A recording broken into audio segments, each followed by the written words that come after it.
am back with another 31 days of cut file fun, and today I am going to be creating another pocket page. So I pulled out these uber old glitter cardstock stickers from Close to My Heart. I also have the cut file today from Some Assemblage Required. It is the second to last one. Woohoo! I also have a couple Cocoa Vanilla pieces. This one is the Totally Rad die cut pieces. Now most of them have been used, but I have a few left in the packaging. I also have a bunch of scraps. These ones here are from the Legendary collection, and I believe actually all of these are from the Legendary collection. If I remember correctly, they are. I think this one is too. Yep, there it is, from the Legendary. And then of course there's one that actually has a branding strip left to it. Which is the Braveheart paper. I'm not sure if Legendary is still available to purchase or not. I just know that I've been trying to work through all of my Close to My Cocoa Vanilla papers. All right, so here is the page protector that I will be working with today. I'm only going to be doing one side. I've already done the other side. It was my Fresh Air paper cut file that I did a couple days ago, and then I'm just going to really quickly cut out all of the papers. Now what I do is I use one trimmer to cut the 12-inch one, and then I really like my guillotine trimmer. I feel like it's a little bit more accurate than the larger trimmer. Even when I had the normal type trimmer, I did that as well. So I wanted to show you guys this part of my process. I leave everything in the layout or in the page protector until I am able to get all of my papers cut. That way I can still see the pattern and make sure that my papers are still in the exact order. And then I'm going to go through and make all of my photos just 1/8 of an inch smaller. I don't need necessarily a large photo mat, and sometimes I do a larger photo mat. Now these are photos of this glow-in-the-dark molding goo. I don't know what it is, you guys. It was just the weirdest stuff ever, and my kids were making Pokemon characters out of them, and I thought that they were just so fantabulous. It's like, oh my gosh, these are actually pretty good considering it's just goopy goo.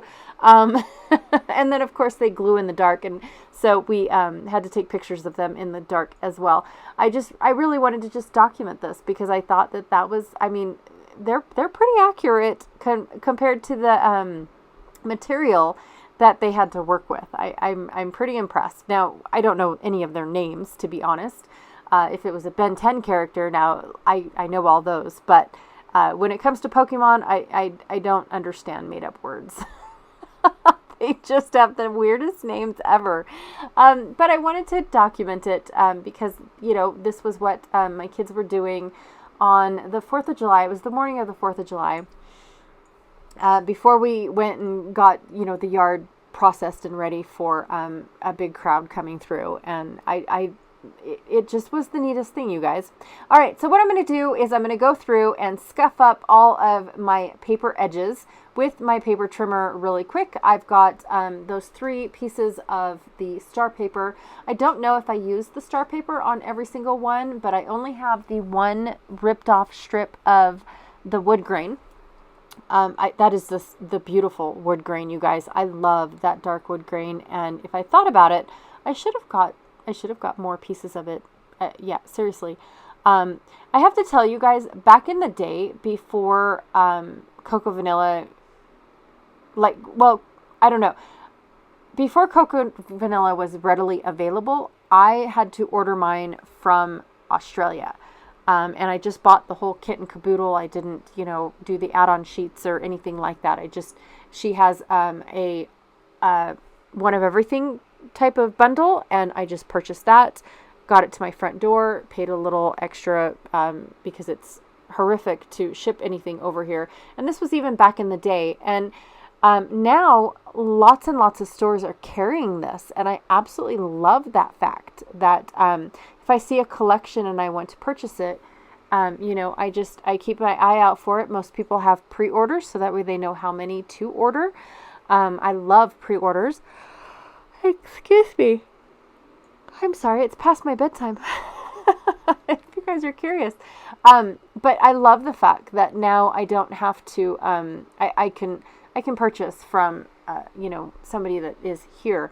So anywho, I just thought I would let you know that because some people aren't aware of that, or some people just aren't aware of Cocoa Vanilla and where to get it. It is a beautiful, beautiful paper company, by the way. I just can't boast about it enough. But I've been hoarding it instead of using it because it was so, I just couldn't get my hands on it. And so, of course, I hoard everything that I think are a one and done. And then I finally woke up one day and decided I'm not going to hoard anything anymore. I'm going to start using it and abusing it until I don't want it anymore. Because I want to move out my stuff. I enjoy getting the new stuff as well. But I have old stuff that just definitely needs to be used. And to be honest, this is about 2 years old. 2, maybe 3. No, just 2. Just 2. So anyways, going to go ahead and build up my clusters. Now, I do have everything out of the pocket just because I want to save on the glare. I took out the gluing part. I took out the repetitive cutting parts. I definitely took out the mundane portion of this because it is a lot of repetitive. All of the photos are cut at 1/8 of an inch. All of the pieces are scuffed up on the edge. All of the pieces were, it's just so repetitive on what it is that I do, what my process is, that I cut most of it out. And right now what I'm working on is I'm building clusters. So I wanted to do 3 because that is where I feel like I have the dead space. But when I glue all the clusters together, they're actually going to be glued on the outside of my page protectors. It doesn't have anything to do with the fact that I didn't want to cut them up, but there is just so many little pieces to all of these clusters that I think that they'll do more justice on the outside than they do on the than I do if I was to cut them all up and try to make them work that way. Sometimes it works just working on a page protector as if it was just its own 12 by 12 page. And then sometimes it works to where you can put it on the pocket and have it go across 2 pockets. It definitely depends on, what it is. So here's where I'm showing you guys how I have already put all of my photos within my pockets.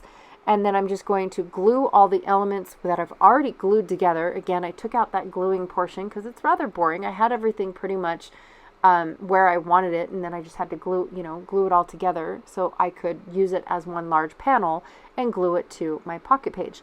Now, this particular pocket page is by Becky Higgins. It's a Project Life pocket page. I mostly use Close to My Heart or scrapbook.com and Doodlebug. I love the different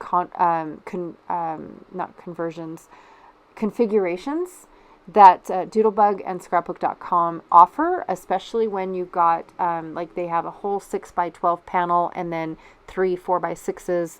They've got a 2 by 6 and then 4 by 6s and horizontal and vertical. I just love all the different configurations because then it's not the same. It's not style A or style D. It definitely is the change up ones, and I love that. So anyways, I'm going to go ahead and finish off this pocket page with a few of these uber old, really old from Close to My Heart. They're just cardstock glitter stickers. That's all they are. They came in hearts and stars and triangles and circles. Some of them I have used up a bunch, and then some of them I still need to work on, like the hearts. But I just added a few. I did not want to add too much dimension because if I was to have done that, the page that this rests against when the book is closed, it would have dimpled that page. And so I keep that in mind when I do have a pocket page, that I want to keep a low profile on that pocket page just because of the fact that it has a more opportunity to rip, another opportunity to affect the page next to it, things like that. And so I try to keep stuff like that in mind, but then again, sometimes I just like chunky layouts. All right, you guys, thank you so much for hanging out with me today. I really, really, really, truly appreciate it. Be sure to check out the Facebook group for 31 Days of Cut File Fun. Lots and lots and loads of good stuff going on over there. There's also a hashtag for Facebook as well as Instagram. And then there is the playlist. So if you want to see who all else is using these and content creators, they have been adding their videos to the playlist, which I am thrilled about. All right, thank you so much, and I will check y'all later. Bye.